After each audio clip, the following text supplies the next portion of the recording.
Have you ever been there? You've got this amazing connection with someone, the spark is just undeniable, and then, out of nowhere, there's this weird, confusing shift. He starts to pull away, and you're just left spinning, trying to figure out what on earth went wrong. Well, in this explainer, we're going to dive deep into that exact dynamic. Right? It's like emotional whiplash. The texts start getting slower, the phone calls get shorter. That incredible closeness you felt just a few days ago feels like it's just evaporating. And it leaves this gap that feels impossible to close. It's confusing, and honestly, it can be really, really painful. And of course, your brain just kicks into overdrive. You start replaying every single conversation, every text, second-guessing everything. Did I say something weird? Did I come on too strong? That whole spiral of self-doubt? It's a totally normal reaction when you're hit with a sudden emotional retreat like that. But here's the thing, and this is so important. What if I told you his withdrawal is almost always a reflection of what's going on inside his head and not some judgment on you or the relationship? We're going to break down the psychology behind it, look at things like the rubber band theory and some of the hidden fears that drive this exact behavior, and hopefully bring a little clarity to all that confusion. All right, so to kick things off, let's talk about this really, really helpful metaphor. It's called the rubber band theory, and it gives us a fantastic way to understand this whole cycle of coming close and then pulling away. So the big idea, which was first made famous by Dr. John Gray, is that for a lot of men, intimacy kind of works like a rubber band. They get close, they open up, they connect, and then they hit a certain point where they have this instinctual need to stretch away, just to feel their own independence and sense of self again. And this cycle usually plays out in three pretty predictable steps. First, you have that period of growing closeness and intimacy. Then comes the pullback, that instinctive need for space. Now, if that space is given, the theory says, the rubber band naturally creates this tension that, you guessed it, pulls him right back, and often with even more desire to connect. It's this natural rhythm: closeness, withdrawal, and then return. Okay, but that leads to the really big question, right? We see the cycle, but what's actually the trigger? Why does a man feel that need to stretch the rubber band, especially when things seem to be going so well? Well, the answer usually lies deep in a world of internal fear. You see, this need for space is so rarely about a lack of interest. It's much, much more often driven by this really complex internal world of fears that get all stirred up as intimacy gets deeper. In fact, get this. Clinical psychologists have actually identified at least 8 distinct, super common fears that can cause a man to retreat. These are fears that are often rooted way back in his past, and if you don't understand them, they can absolutely sabotage a great connection.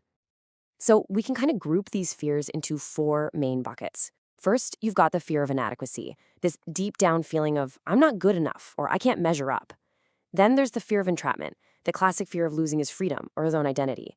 The fear of exposure is all about the terror of being truly seen, flaws and all, and then being rejected because of it. And finally, there's the fear of responsibility, that he just isn't ready for the weight of a real commitment. You notice the theme here? They all kind of boil down to this one core anxiety, the fear of not being enough. But it's not just about these personal, internal fears. There are also these massive external forces at play. I'm talking about societal pressure and all those traditional ideas about masculinity. They have a huge impact on how men learn to handle their emotions. I mean, just think about it. Little phrases like toughen up or boys don't cry, they're just the tip of the iceberg. It's this unspoken pressure to always be the strong one, the provider, to never show weakness. It basically conditions a lot of men to believe their own emotions are a liability.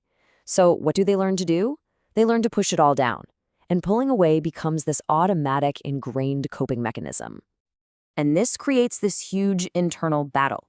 On one side, you've got what's called the man box, this rigid set of rules that says you have to be strong, you can't show emotion, you have to provide.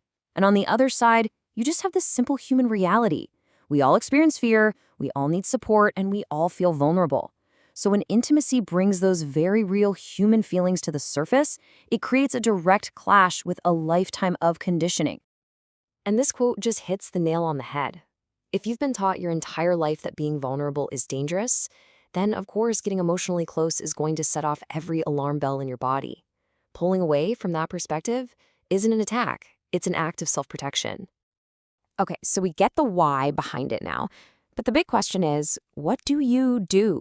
How do you actually respond to this in a way that feels good and empowering for you while also being healthy for the connection? So, when you feel him pulling away, your gut instinct, your immediate reaction is to chase, right? To close that gap. You want to text more, ask what's wrong, try to fix it. But, as we just learned from the rubber band theory, that usually backfires. It just makes him pull away even more. The most powerful, effective move you can make is actually the complete opposite. The strategy is all about leaning back. So, step one, resist that powerful urge to pursue. Just don't do it. Give him the space he's trying to create. Step two, take all that energy you were about to spend on him and redirect it right back to yourself. Focus on your life, your friends, your hobbies, your goals. And step three, when and if he comes back and re-engages, you communicate with empathy, not with punishment. And this is the million-dollar question, isn't it? Because it's one thing to give space to a guy who's genuinely invested, but just needs a minute. And it's a whole other thing to wait around for someone who's actually just not that into you. So how in the world do you tell the difference? The real key here is to look at the overall pattern of his behavior, not just one single incident. A man who just needs a little space will consistently, and that is the key word, consistently come back and want to reconnect. And when he is back, he's back. He's present, he's affectionate, he's engaged. On the flip side, a guy who isn't really interested is going to be flaky. He'll be inconsistent. He'll disappear and then reappear only when it's convenient for him, and he'll stay emotionally distant even when he's right there next to you. His long-term pattern tells you everything you need to know. Look, at the end of the day, it really all boils down to this. It is perfectly normal for anyone, man or woman, to have fears around intimacy. But the thing that separates the people worth your time from the ones who aren't is a willingness to be self-aware and actually work through those fears. His fears are not your job to fix, but his willingness to grow, now that is a huge sign of his investment in you. So, while he's off navigating his need for space, your primary focus should always be on your own journey. That means recognizing your own value, honoring your needs, and knowing, without a doubt, that you deserve a partner who is both willing and able to meet you where you are. His confusion should never get to be the thing that messes with your clarity.